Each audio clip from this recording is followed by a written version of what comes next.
Ang aking kwento ngayon ay hango sa karanasan ng aking lolo noong siya ay binata pa lamang. Isang araw, nagkayayaan silang magpipinsan na aakyat ng ligaw sa kabilang baryo at aakyat sila ng ligaw mamayang gabi. Tatlo silang magpipinsan. Ang pangalan ng lolo ko ay Bistong. Ang pinsan niya naman ay si Arneli, kung tinatawag nila sa kanyang alias na Kwasit, at ang pangatlo naman ay si Dolpo. Sila ay mga magpipinsan na magkakadikitan at nag-usap-usap sila, nagpapagplanuhan na akyat sila ng ligaw doon sa isang dalaga doon sa kabilang baryo.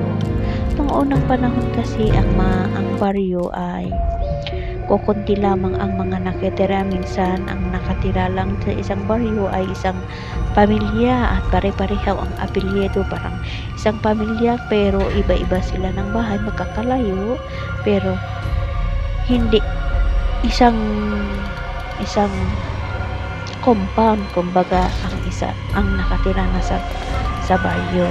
Sa kabilang baryo naman ay apelyido ganito, ay isang compound lang din sila kung tawagin ngayon.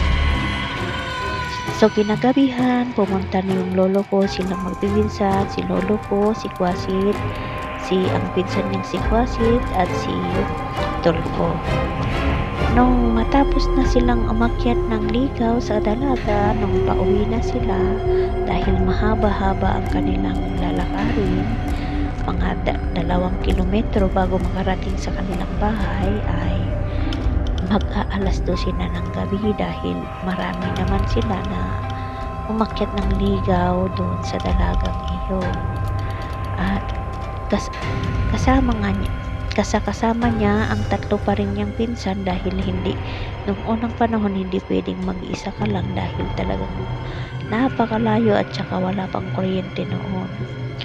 Nung nakalagpas na sila doon sa may batis na bukal, ay medyo na magaan ang loob ng lolo ko dahil yung batis ay bali-balita na may nagpapakita na magandang dalaga doon. Pero sa awa ng Diyos, ng pagdaan ng lolo ko at silang magpipinsan, ay walang nagpakita sa kanila.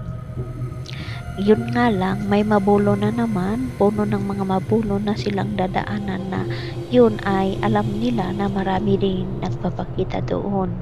Pero ang pinaka popular na nagpapakita doon sa puno ng mabulo ay ang baboy na umaapoy ang bunganga. Nung papalapit na sila doon sa tapat ng mabulo, ay nakakita na sila ng liwanag. Alam nilang magpipinsan na iba yung liwanag na yun. Nung papalapit din yung liwanag na yun, ay ang baboy pala na nag-aapoy ang bunganga, na naniliksik ang mata at naglalaway. Yun ang itsura ng baboy, ang pangil ay nakalabas. So ang sabi ng lolo ko kina Kwasit, ang bisa niyang si Kwasit, si Tulfo, ay humanda tayo dahil nandito na, haharapin natin ito at walang iwanan. Nung kada hakbang na pa abante ang lolo ko, hakbang din pa abante yung baboy. Pag hakbang nila pa atras, aabante pa rin yung baboy. So wala na silang magagawa kundi talagang harapin nila ang baboy. Pero laging dala-dala ng lolo ko yung punyal o balisong na tawagin, kasama yung mga pinsan niya. Sabi niya, abante tayo, walang lingon, walang aatras, tayo na, sabi ng lolo ko. So lapit sila, kada hakbang nila, isang hakbang ng lolo ko, isang hakbang din yung baboy pa salubong sa kanila. Ang ginawa ng lolo ko, tumakbo na tayo, tinaas niya yung palisong, sinalubong niya mismo yung baboy na umaapoy ng bunganga. Pikit ng lolo ko, paglingon niya, biglang nawala yung baboy. So takbo na sila dahil ang Mabula ay medyo malapit na sa kanilang bahay noon hanggang nakarating sila sa bahay nila.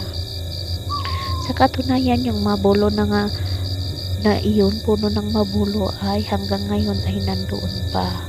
Hindi nila maputol-putol kasi minsan nag-iiba daw nung pangyayari, minsan nga daw may kababalaghan pangyayari, minsan nawawalan ng gasolina, hindi pa nakaputol yung chainsaw. Hanggang sa ngayon ay mayroon pa rin ng mga pangyayaring ganon doon sa punong Mabulong iyon. Kahit marami ng bahay, may mga kabila-kabilaan, may mga kuryente na, pero doon sa tapat na yung Mabulo, yung mga puno yun ay medyo marami kasi. Kahit nung bata kami ay iniiwasan namin na dadaan doon at saka hindi kami pwedeng mag-isa lamang na dadaan doon dahil minsan makakapansin ka ng kakaiba doon. Dahil ako nung bata ako, lagi sinasabihan ako ng nanay ko na hindi ako pwedeng uuwi mag-isa dahil dadaan kami at dadaan doon sa Mabulo hanggang may nagawa ng barangay captain namin na shortcut na hindi na kami dadaan doon. Ngayon, hanggang sa ngayon, buhay pa yung punong Mabulong iyon at minsan lang may mga kababalaghang pangyayari na hindi maipaliwanag hanggang sa ngayon.